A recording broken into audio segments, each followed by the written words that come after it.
There was no handle, no knocker, no lock. Just a dark keyhole for teeth that would have been as long as Gideon's thumb. She peered through the keyhole and saw jack shit. Suffice to say, all pushing, gripping, finger inserting, and pressing was in vain. It was locked as damn. Furious, thought Gideon. She went back to the claustrophobic little vestibule and, out of a complete sense of perversity, packed the tapestry back up so that the door was totally covered. In the shadows, the effect was very bold. Nobody be finding that any time soon. It was a stupid, secretive night thing to do, done out of habit, and Gideon hated how comforting it felt. Voices were fading into the edge of her hearing from the top of the ladder that led to the stairs. Another ninth instinct had Gideon flattening herself back into the bottom of the stairwell, then a million times before to avoid the marshal of Yerberg or Harrow, or one of the god-awful great aunts, or members of the Lockton poster. Gideon had no idea who she was avoiding, but she avoided them anyway, because it was such an easy thing to do. A conversation conducted in low, rich, peevish tones drifted down. Mystical, oblique claptrap, someone was saying, I have half a mind to write to your father.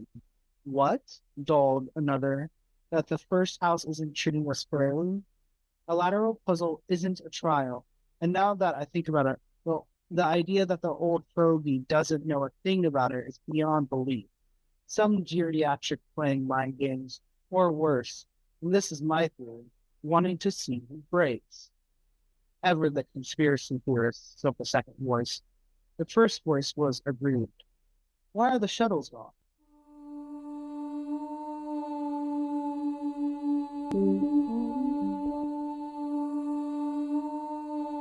You're listening to Nun Pod with Left Grief. Episode 9. Fix your face, idiot.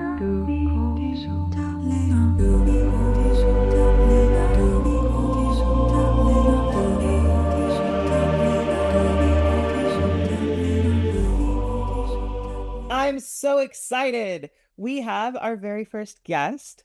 Knight, can I have you introduce yourself? I'm Knight, I see in pronouns. I have been tangential to the fandom for a while, but I didn't actually read the book until about a year after it was introduced to me through Han. I was working a warehouse job and we were allowed to wear headphones, which was nice. So I got the audiobook and that really kind of launched me into it. I have done most of my fandom stuff with Han and them being my makeup, which has been great. I have a big love for Ortus, who y'all will hear about way down the line. And my perspective that made me really fall in love with the series was the theological takes and the religious takes that were in the books. I thought they were very fun and interesting. Shout out to the Catholics. Y'all really know how to inspire your people for better or for worse. And that has always led to very creative art and creative takes on matters of God and being in the soul and all the like. So we're in Act 2.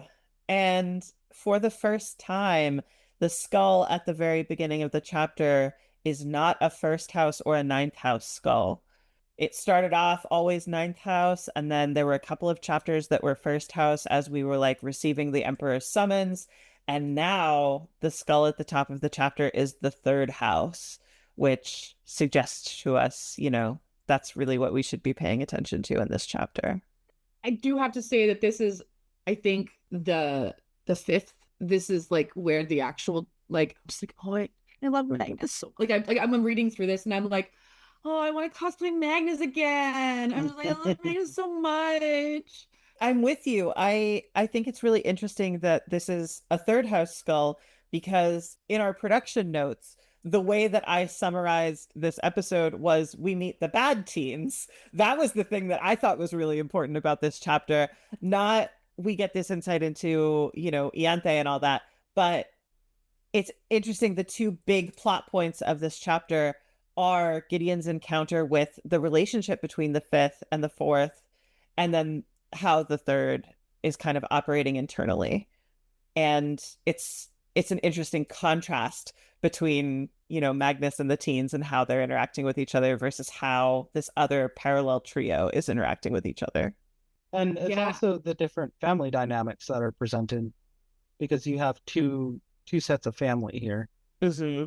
Yeah, and the degree of like earnest, direct, pretty transparent communication versus like the high protocol relationships that are like the majority of Gideon's experience. Like Gideon is seeing these much more at ease casual interactions, much less self-conscious between each other than I think a lot of Gideon's interactions have been in the first bit of the book so far. And interestingly, both of these trios include a correction. Magnus is sort of chiding the twins not to be rude at Gideon, and Corona very harshly corrects Nibirius as well. Mm-hmm. Yeah, given that has also been a big piece we've seen in terms of Gideon's relationships earlier. Yeah. Constant, fairly violent correction. Yeah. So Magnus is really set off immediately as, this gentle parenting star. I love him so much. And just like the first genuinely kind person we have met in this book. Yes. I think this is probably the first moment of softness you really see also in the book with Magnus, but also I think the first clear view of venom we really get out of the third, because I think previously we're aware that each group is operating differently, right? You see, like, it is more game style competitiveness than it is like the actual threat that other necromancers are. I don't think Gideon has actually seen full sail quite yet. Yeah, and seeing via the third this adversarial default that Harrow also brought to the table. Mm-hmm. Like it's not actually part of this larger invitation that they be competitive. It's not necessary, but the ninth and the third are like, it is. Yeah, Harrow and Ianthe are very similar in a lot of ways. Mm-hmm. Before Gideon even leaves the room, she encounters two challenges. First, Harrow's weird-ass notes. Mm-hmm. And second, a very unfamiliar bathroom. Harrow leaving tons of notes obviously becomes a major theme in the rest of the series, and leaving notes for people is a major communication strategy for Harrow throughout her life. That's fair. Now that you pointed out, yeah, she does do that quite a bit. Which means that she's constantly having conversations with other people in her head. Mm-hmm.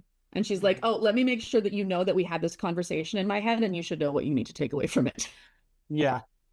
She leaves the first note crumpled, stuffed in between Gideon's hand and the hilt of her rapier, which she had been holding in her sleep. Everybody in this scene is so fucking weird. Yeah.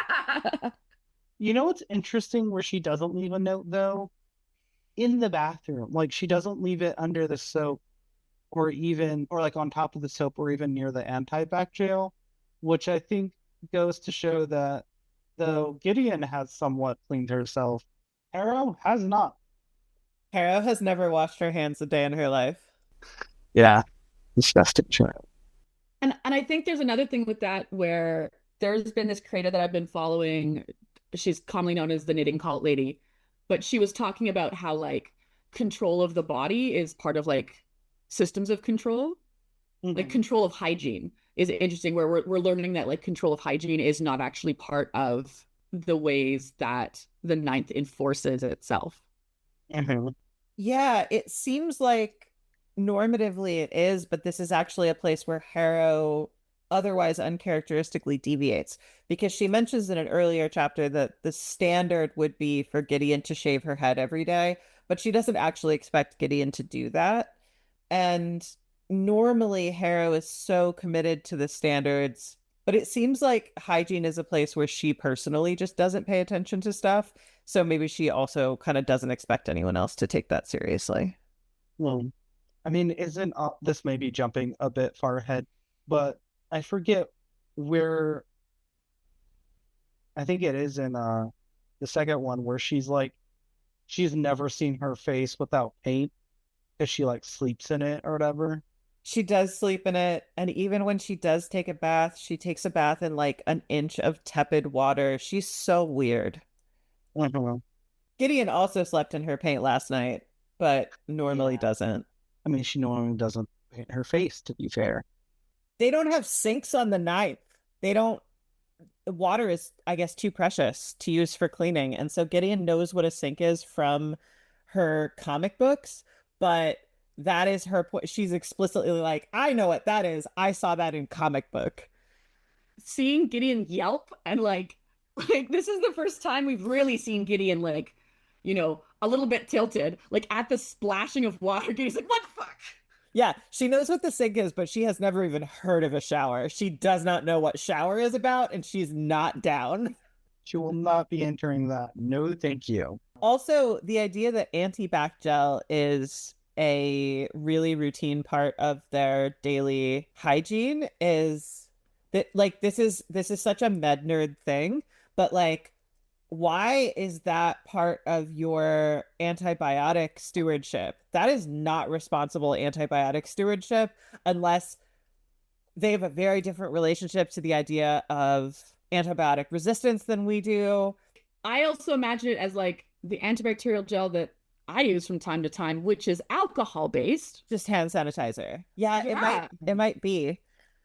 And like that as like what? And Gideon uses it to wash her face, which just like hand Uncomfortable. sanitizer to clean face. But an alcohol based cleanser wouldn't take off grease paint. An alcohol-based hand sanitizer would definitely take off face paint, but it would be really bad on your skin.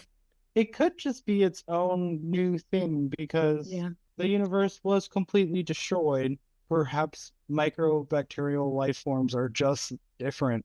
That's very possible. Like, it might be that this is a really, really different medical technology than what we're imagining. The description of antibac gel kind of suggests hand sanitizer, kind of suggests like the gels that we're familiar with, but it could be totally different.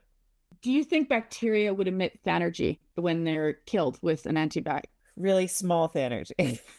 I think we're skipping over the fact that Gideon was like no to soap because it's usually made from human fat. It's interesting that she'd be disgusted by that since it was just culturally normal in her setting. Like lots of stuff was made out of people on the ninth. The fact that she finds that really horrifying is interesting.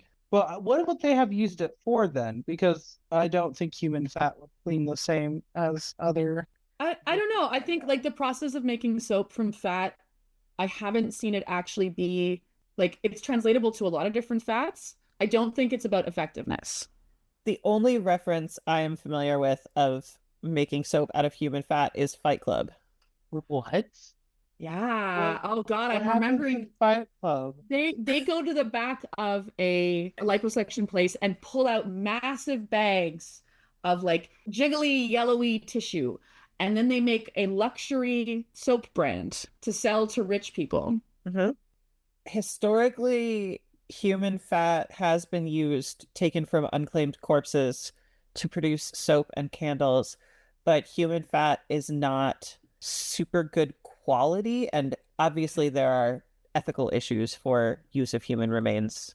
Soaps made from human fat on a very, very quick web search here are not as like stable. They don't create like as hard set a soap, so they're maybe like softer, kind of grosser to work with, and maybe don't lather as well as like beef talc. Interesting. Yeah, because different fats would have different melting points, and that wouldn't change regardless of what other stuff you used. I think it is very, very cute in the breakfast scene when Magnus goes over to introduce himself. And it's interesting that like he introduces himself as an equal to Gideon, right? And holds out his hand to shake and stuff.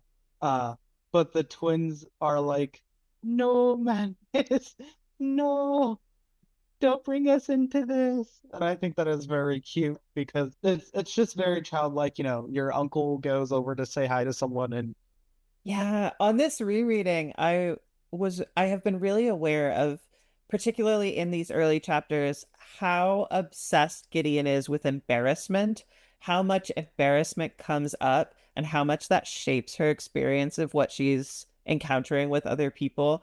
Like, she frames the teenagers in such abusive and threatening terms. Every single description, they're awful teens, they're ghastly teens that like, and she sees them talking to each other and then looking at her and then talking to each other, and she's like, these people are monsters. And it's like she actually is just feeling insecure. They're friends with each other and she doesn't have any friends, and she's just feeling like super vulnerable. Aren't these like the only teens she's ever seen before? Yeah. As NCR would say, teenagers scared the living shit out of me. At the same time, Gideon immediately clocks Magnus as wholesome. She describes him as wholesome. She's like, this guy is solid. She's never seen a dad before, and yet when presented with a dad, she knew the shape of it, and that was Magnus. Yeah, I'm like, what else wholesome would Gideon have ever experienced up to this point? Nothing. He's being nice to teenagers. Yeah. She's seeing him be a mentor to these teenagers and not beating the shit out of them and making fun of them and degrading them. And she's just like, this guy's all right. This guy's solid. And her insecurity and her recognition of his solidness, like, is then compared to like Harrow, where she can like hear Harrow's voice in her mind and her like pre-programmed beliefs about the fifth, which is that they are a threat, versus this impression that is warming her in a way that's like quite affecting. And she's like, oh, I don't like what I was told about these people. They actually seem really nice. I mean, also, to Magnus's credit, he can probably see that in her, right? Like, I remember talking with Han about this, I guess, years ago now. Magnus is one of the few actual adults in this scene, and to him, Gideon looks like a child. And so he sees this child in this makeup, and I think in some ways is, yes, a newly minted adult. How much of an adult do I treat you like? Versus like, how much of a teenager do I still treat you like? And I think in him kind of like, he's not intimidated by her, right? Is nice because you kind of get that immediate that push that most teenagers give you, right? As someone who works with kids and works with young adults, there's always that push that teenagers give. And the whole thing is to let them push, right? That they need to know that that boundary is there, and they need to find out if that is a healthy boundary for them. And that's okay. And Magnus kind of gives her that space and then leaves her alone. And it's nice. And I think that that's what Gideon senses from him and what he sees. Like, part of this, he probably sees her being somewhat awkward, even if she has the sunglasses on. And he's like, okay, well, I've pushed this kid far enough. I'm going to go take mine and we're going to do something else, I think it's interesting that like the third and the fifth are mentioned as like things to be concerned about, because it probably means that they know more than the other houses about the ninth. Like, Magnus may also, in addition to this kindness towards a newly minted adult, be also being like, this is a child who is having to live a very dark life. And like, I could imagine that he would have at least some idea that being a young cavalier on the ninth is a really different experience from being a young cavalier on the fifth. Yeah. And I can't imagine but some empathy and like a little bit of sadness. And so there's this extra gentleness of like, well, you're here and you deserve kindness because it's probably not been easy just getting to here. We know that there were outsiders who still visited the ninth up to about 5 years ago. So Magnus is almost certainly aware of the fact that nearly all the children on the planet died. And he says health to the ninth. Mm-hmm. Oh, that's a good point, because I bet Magnus wasn't expecting to see children arrive. Both Gideon and Harrow, hearing that all the children had died, was probably expecting to see a very cross adults, and now he has this these two babies that, yeah, that's fair. I didn't think about that. That's sad. Coming from, being very close to Magnus's age, the difference between, a 14-year-old and an 18-year-old doesn't look that big from that perspective. And I could see him very much being like, oh yeah, we'll just scoop the 9th kids right next to the 4th kids. Like, it's all the same from here. Yeah. I also would like to personally fight Tamsin Muir in a parking lot regarding her choice to describe Magnus as terminally jolly. Fuck you, man. I can't really put it, in terms of 1 and 2, but like Magnus and Abigail are the first to go.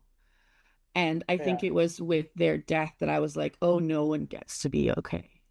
Yeah. They're like, here's this warm, soft, beautiful cinnamon bun that you are going to immediately love every interaction you have with.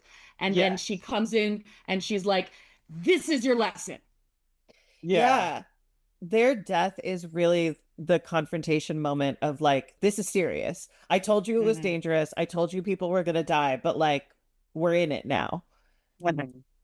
And I think also to what Sarah was saying, it's like the first bastion of protection is gone. Like, you will not be relying on these characters for any sense of comfort. And to this day, I always think about how they died and Gideon's reaction to it, the fact that they died holding each other. And I can very much imagine Magnus cradling Abigail.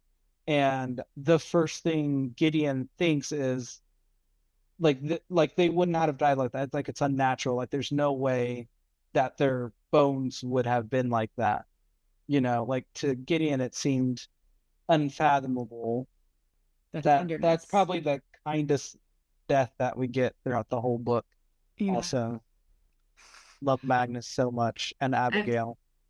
And it's this little breath of what's possible emotionally that, like, I think as readers we hold on to and like look for in each book as we successively get to there, because now we know the flavor of that we will get these moments of relief and tenderness in, and now we're like, okay, so I want another one, please. This one, because it is really like the contrast is quite distinct emotionally as a reader. You figure a monster. I love that not the twins. I love that the teens' protests to Magnus are in tiny type. I know that y'all both mostly listened in audiobook, but in the print edition, no, Magnus, don't say we're overcome, it's in a smaller font. I hear it in my head where it's like, no, Magnus, don't say we're overcome. Like, it's like a really, like, whingy, like not quite committing to commit. There's a tone. Yeah. I imagine it as when I'm working with my youth in kids' church, when their grandparents are telling me something about their youth that the grandparents think is important, which, to be fair, may actually be important for my job at times, but the kids don't want me to know, and they're like, don't say that, like they're clawing at their parent, and I just have to stand there like professionally while they're going through whatever they're going through, and I'm just like, yes, okay. And then the kid just looks at me with daggers like it's somehow my fault. I'm like, anyway, glad that ultimate betrayal happened. Yeah. Also, what's interesting that we get in this chapter is two very important characterizations of Gideon. Is that, one, she is much more than a jock. She is quite smart. She mentions this when she says, you don't learn nothing by being around an astrophysicist. By proxy, she has learned quite a bit about bone magic, and that the magic operating these bones is extremely sophisticated, and that, too, she's curious. The first thing she does when she's by herself isn't go back to her room or eat or bother people, as she just goes to look around and is captivated by the beauty of the place. So I think that's very interesting, because when we first meet her, she's just trying to escape, very goal-oriented. And now that she just kind of gets to do what she wants, she's very engaged with the environment and very imaginative. I think very imaginative in a way that Harrow Hark isn't. Harrow is very in the present and very clear about her intentions, whereas I feel like every scene we get where Gideon is imagining the place is always a sense of wonder and beauty. That contrast that you pull out between Harrow's sort of like present literalism and Gideon's expansive, wondrous imagination is something I never really thought about, but I think you're completely correct. I think that's a really interesting lens to look at their difference through. I was having a conversation yesterday with someone who listens to our podcast, actually, about the importance of boredom. Like, we can also see how Harrow isn't someone who ever really allows herself to have idle time. Mm-hmm. That presentness, that literalism, she's always got something that she's trying to do or solve. And Gideon probably has had some degree of idle time comparatively in her upbringing, but like, this is probably, in terms of both idle time and novelty, like one of a pretty extraordinary experience for her. She doesn't know where she is. She doesn't have anywhere to be. There's no expectations on her besides staying silent. Mm-hmm. And so she has this openness, and like boredom and openness and unscheduled time, and like these things are actually really important for creative thought. So Gideon definitely would have had more time to develop that as a habit and practice. But now there's like this opportunity that Harrow is completely unable to really engage to. Like, she can't really appreciate the architecture. She can't really like casually observe the other houses in their own moments. Like, she's so focused that Gideon's curiosity is presenting her information that Harrow would have no access to because Gideon has this undelegated time. That's a good point. Now that you say it like that, because when we get to the workout room, when Gideon is investigating the door, you get a very textured description of the door, implying that, because when I was re-listening to it, I was trying to think of the door literally, like I was trying to try to get what she was seeing.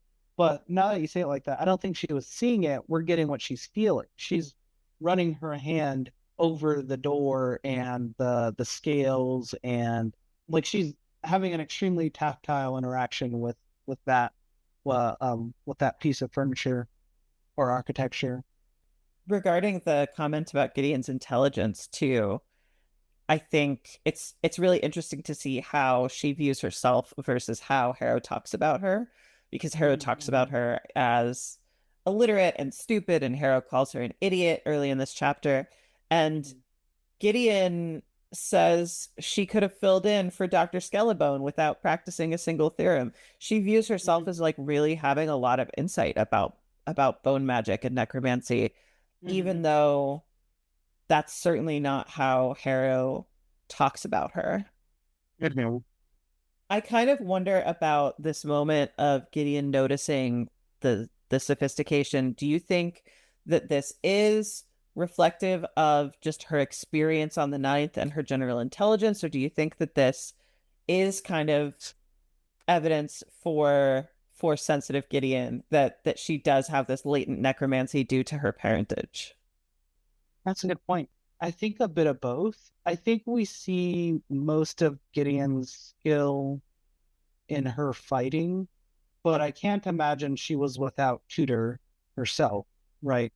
But that's a good point. I think part of it's probably from the latent parentage. So I wonder, now that I think about it, I wonder, do we see more Gideon's curiosity as a sense of her knowledge, or the subtle hints at the thaumaturgy stuff? Because I'm thinking about in the scene where she bounds herself to Harrow, and Harrow's walking across the force field or whatever. And part of that solution wasn't that Gideon being like, you can just like, part of it was an explanation, wasn't it?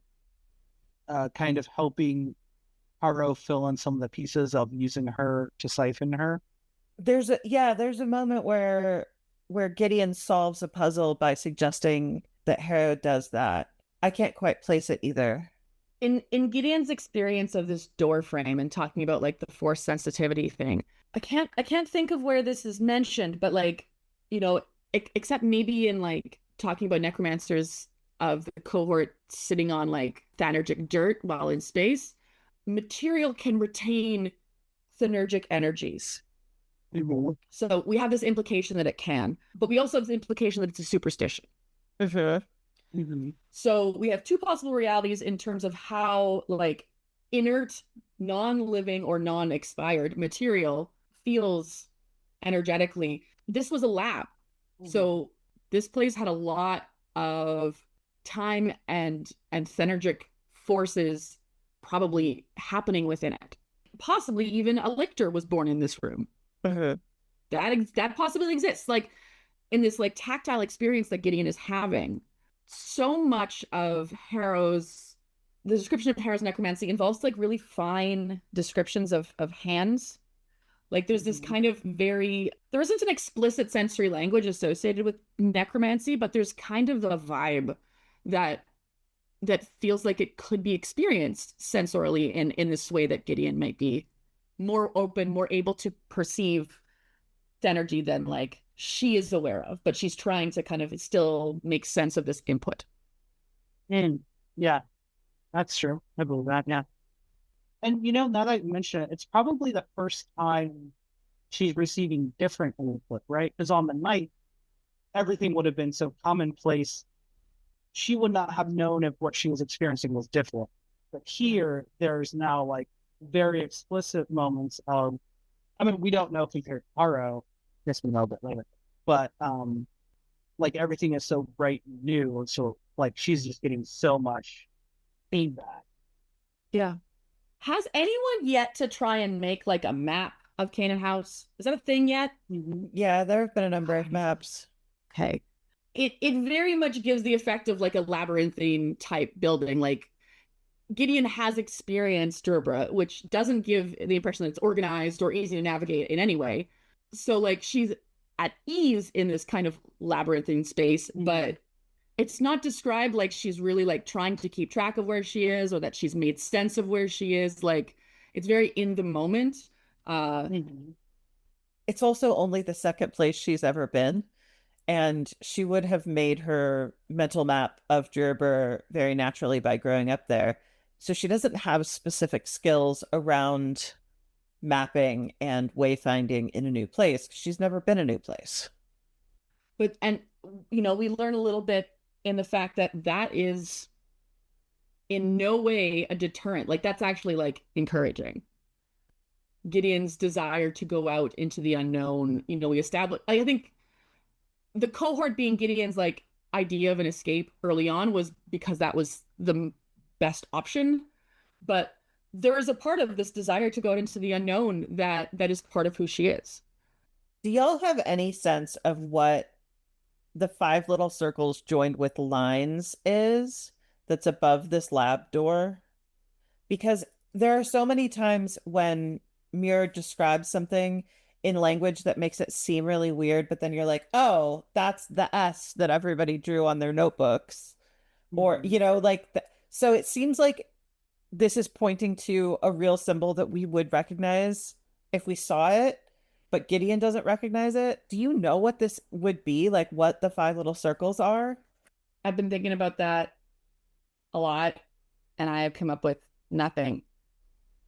Oh, I thought it might be like, you know, the occult star, like the pentagram. Oh, I could be off because I guess Gideon would have noted points. But yeah, I also went there at first, but yeah, the lack of like description of orientation and it only saying that there's lines between them, like could be either that they are in a line or that they are in like a shape. It's not actually clear to me which. I'm seeing a theory that it might be a constellation, possibly Aries, which is linked to Mars and the second house. Okay. Constellation, yeah. But I don't know. So I've been trying, as we're reading this chapter, to start like making a map in my brain. So it's kind of giving us these spaces that we have later scenes in. And my guts started clenching immediately when we got to this door. Like my anxiety was building. Mm-hmm. But I actually put the thing that one of the things that upsets me most about this book behind this door. I put like us learning about Jane Marie's death behind this door. But it turns out that I was wrong. But the vibes are still deeply unsettling. We're talking about what's actually behind this door, and we determined it was a lab. Where does Jean Marie die? Because she does die in one of the labs. It's possible that you're still right. Can we find a map? This is room X203, which is Gideon Prime and Pyrrha's lab, and where they were staying in the facility. And this is where Gideon tries to hide with Jean Marie. So this is where Jean Marie is killed. This is also where Gideon finds the note with her name on it that says one flesh, one end. And so this room is, the tightness in your stomach is completely reasonable. This room has the seeds of fucking everything going wrong right in it. I really, there's a few things that, like, as I'm revisiting this stuff after my, like, remembering my first read, I remember the cup of tea. And that's like one of the first things I remember. But the second thing I remember is how unsettling I felt reading about it. Like, I was like, I don't know, this door is just scary. Another thing that we were discussing prior to even starting recording was different interpretations of the dialogue of the third. There is a soliloquy. I want to say it's the last poor Yorick. No, it's the nobler suffered of slings and arrows of outrageous fortune, right? The main character is kind of reflecting on the moment, and there may be someone behind a curtain listening. And the meaning changes drastically depending on whether or not you conclude or it is directed and presented that there is someone behind that curtain. Hamlet, Act 3, Scene 4, Polonius is hiding behind a curtain. Polonius to eavesdrop on the conversation between Hamlet and his mother.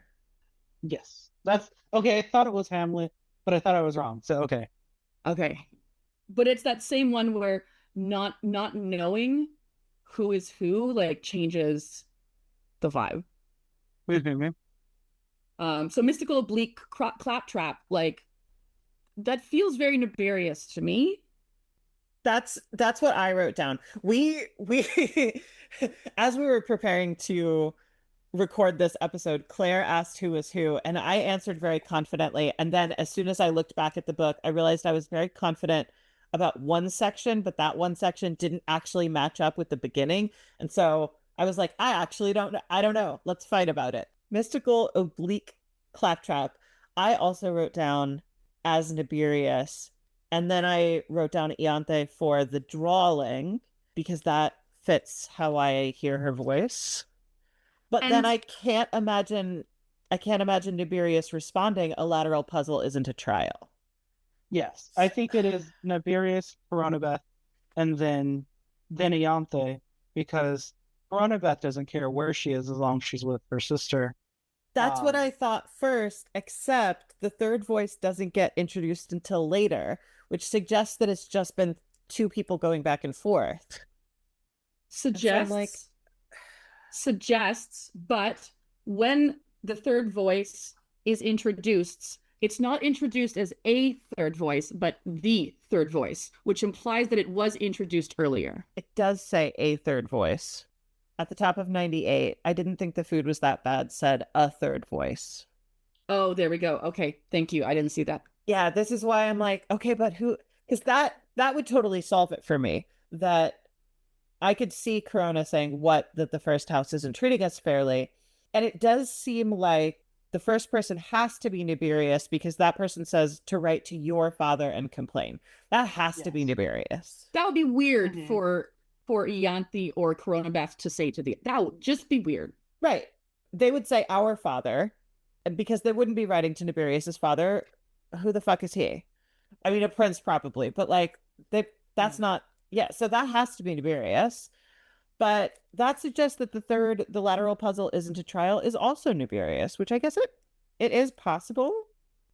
Well, no, I think that statement is just Ianthe. I think all three are talking together. Because when it says ever the conspiracy theorists, That would be Coronabeth responding to, her poking fun of her sister. But then why introduce a third voice later on? Because Gideon is watching them come down. And right now they just hear footsteps and stuff, but they're hiding in the shadow. And they're hiding in the shadow. It's like seeing someone come from behind you in a hallway and then coming in front of you. But it's a third voice suggests to me that that's the first time Gideon is hearing it. So one of the things that might be affecting this is the fact that, and we're introduced as this sound that Gideon is hearing is coming into the edges of Gideon's hearing. Not long after the third voice, it's mentioned about Gideon reflecting on the similarity between the second and the third voice, which means that she might have not have been clearly distinct between them herself earlier on. Oh, yeah. Sure, that makes sense. That's true. The first section could be confused because she's confused. Yeah. She doesn't have the sound is further away. It's just not clear. So, to me, this is mere specifically saying, I want you to play with this. Because chewing on it, so looking at this theory of whether or not this third statement is nefarious or not, this, to me, initially I was like, oh, this is Ianthe because she's reflecting on the situation. But this is a kind of both the second and the third statement to me don't code to how Ianthe views the world or solves problems. She's not going to be like, oh, they're not treating us fairly. She'd never give a shit about that. She's like, I'm going to win. I don't give a shit about the conditions. And the idea that she called geriatric playing mind games, again, she doesn't care how other people treat her in regards to her winning. These aren't things that are to me important to Ianthe. That's fair. I'm coming around to Knight's attributions here. I take your meaning that Nefarious cares much more than Ianthe about how he's being treated. Nefarious is very status conscious, but the third line and the fifth line do seem to be coming from different perspectives because, the fifth line is the first voice, which we know is Nefarious. So we know that the fifth line is saying, no, we need to be talking about the shuttles. Yes. So I take that as maybe the third line and the fifth line being different people. What if the second line was Ianthe mocking Nefarious? Oh, that makes sense. Very possible, but that would make the third line... Do we make that Nefarious then as well? And we're back to the idea that Corona hasn't spoken yet? So I think it could be Nefarious in the sense of this... His theories about it are more social and about fairness and about this system that they're in, this game that they're playing is unjust and stupid. He's not actually thinking about how to win it. He's not actually thinking about it in terms of lictorhood. He's judging the social environment. And so mystical oblique claptrap, what? That the first house isn't treating us fairly? Says Ianthe, who doesn't give a shit about whether or not her lack of caring about it is actually why she's mentioning it, because she thinks it's so stupid that Nefarious cares. I think that makes sense, and I could see Ianthe calling Nefarious a conspiracy theorist before I could see Corona calling Ianthe a conspiracy theorist. That's fair. I think I like Claire's idea of, I think the voices sound so similar, so it is Ianthe and Coronabeth responding to Nefarious, but Gideon doesn't realize that because they just sound similar far away. Yeah, so the second line and the fourth line could actually be Coronabeth, even though it says the second voice. So it's the second voice. It's Gideon perceiving Coronabeth's first statement as the second voice because of that similarity. Yeah. This is what I think. Yes. My notes are now marked Nefarious, Ianthe, or Coronabeth. Nefarious, Ianthe, or Coronabeth. Nefarious. So the first thing that we're confident is Coronabeth is I didn't think the food was that bad. Yes. Which everyone immediately ignores. I think Coronabeth's description is very interesting when we first meet her because she's almost a cavalier, and I think that's what the point of that description is, right? She's almost put together enough. Stunning, always. Love her. but Cronobeth is half tucked in. She's almost doing the thing. Yeah, I see Coronabeth as very intentionally messy. Like she is this self-consciously sloppy sort of performatively languid kind of person as being part of her lifestyle of luxury and ease. Mm-hmm. In the category of offensive foreshadowing, I want to point out that the first real description we get of Ianthe's body is that it is as though she had been taken to pieces and put back together without any genius. Mm-hmm. A thing that does happen to her. Yeah. And she then gets taken apart again and put back together with quite a lot of genius. Mm-hmm. Do we get a clear description of Tiberius in this scene? He is described as having a lot of hair, an aquiline face, and a self-satisfied little jacket. Okay. And we also have the very specific word Bouffon, which has a few different things that we could pull from it. But Bouffon is a clowning style, a satirical clowning style, making fun of higher class people in a way that dialogues with like the audience that is observing an interaction between the Bouffon clown and the person of higher status. Like it's implying some interesting things here, but there was like an aesthetic that was associated with this theatrical style. I'm most strongly associated with a set of characters from a Cirque du Soleil show, but it's very ornate, but in a way that is cartoonish. So it's like ornate versions of the aristocratic dress, but in a way that's kind of ridiculous. Elvis is sometimes said to have worn a bouffant, although a fairly mild one. But this was really big in like certain kinds of 80s music. The hairstyle bouffant? Mm-hmm. Yeah. Specifically totally. a male one. Yeah. It's a very tall, very high effort hairstyle. Mm-hmm. My favorite bouffants are in anime. There are some epic bouffants in anime. Oh yeah, for sure. I think JoJo. I haven't ever seen the JoJo verse, but I'm pretty sure it has some very good bouffants. Yeah, you know, it's funny when you were describing him as a clown. What actually popped in my head was the idea of him being a puppet.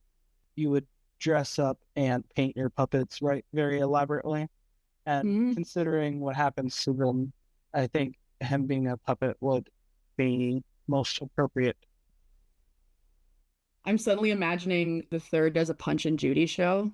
I'm not familiar with this. Punch and Judy was a theatrical style of puppets that had archetypal characters that were fairly melodramatic. So the costumes would indicate the personality type, very like, what's the phrase?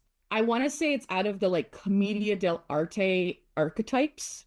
But basically you have these specific both like gender, vocation, economic, and personality type cues, and then they have these melodramatic interactions, and one of the classic visuals of them is domestic violence, which we get in Cronobeth's reaction to Nibirius having anything bad to say about Ianthe.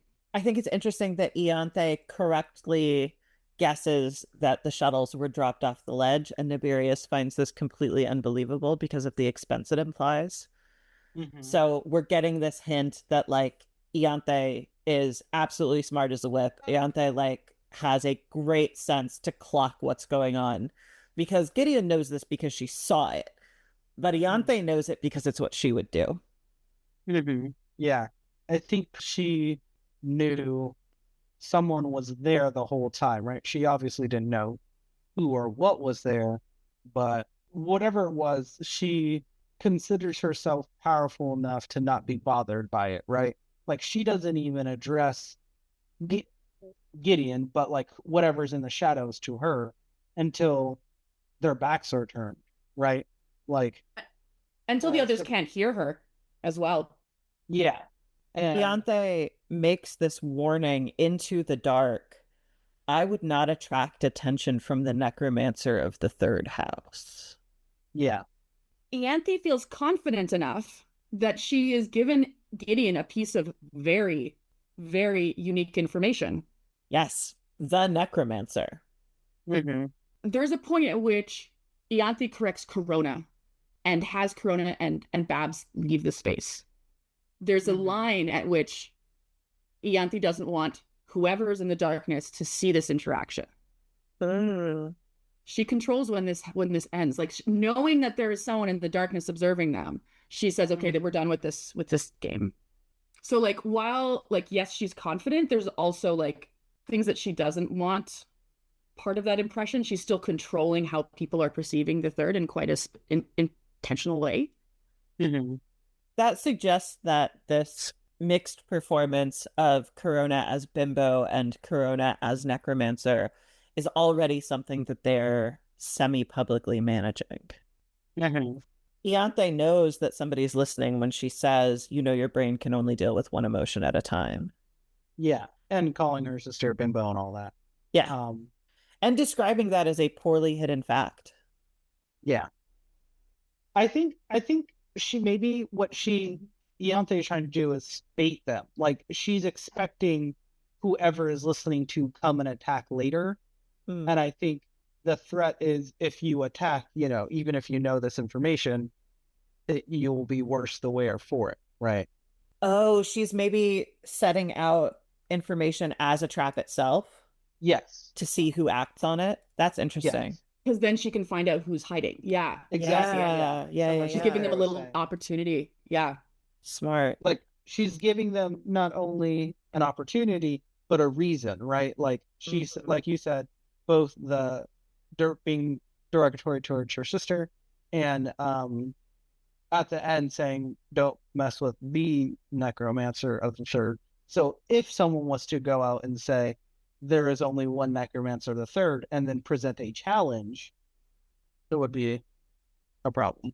Yeah. Yeah, I was just thinking, I'm like, okay, so Ianthe's been aware of someone overhearing the whole time. And so everything she said is knowing that she's being perceived. She's setting something up because she now sees this as an opportunity. She is taking advantage of this unexpected situation. And I was like, what is she getting out of this? She's getting information when someone takes advantage of the bait. Yeah. Because, yeah, like Harrow, everything she does is obsessively considered and strategic. When they're, like, I think she's a bit more, no, she's emotional just a different way. Nibirius's response in standing up for Coronabeth here also suggests that Ianthe isn't always like this, that this is that specific performance, that this isn't just like how they casually talk to each other in private. He's surprised by it. He's reacting to it, and he's receiving that feedback. This isn't how you react to that. And if he had been expecting a correction of this degree, probably wouldn't have said it. Right. Or if he had known that Coronabeth is like, oh no, she can totally talk to me like that. If that was casual, he wouldn't have reacted to it. It would be normalized. Yeah, because we can assume that Ianthe knew from the beginning. I have never read this scene through that lens before. Man, poor Nibirius. He got trapped so bad in that trap. Nunpod with Left Grief is created by Claire Beans and Han Koehle and edited by Han Koehle. Our music is Only Human by Philip Ayres. Today's cover art is by Han and Knight. Visit us at nunpod.com. That's NUNPOD.com. Thanks for listening.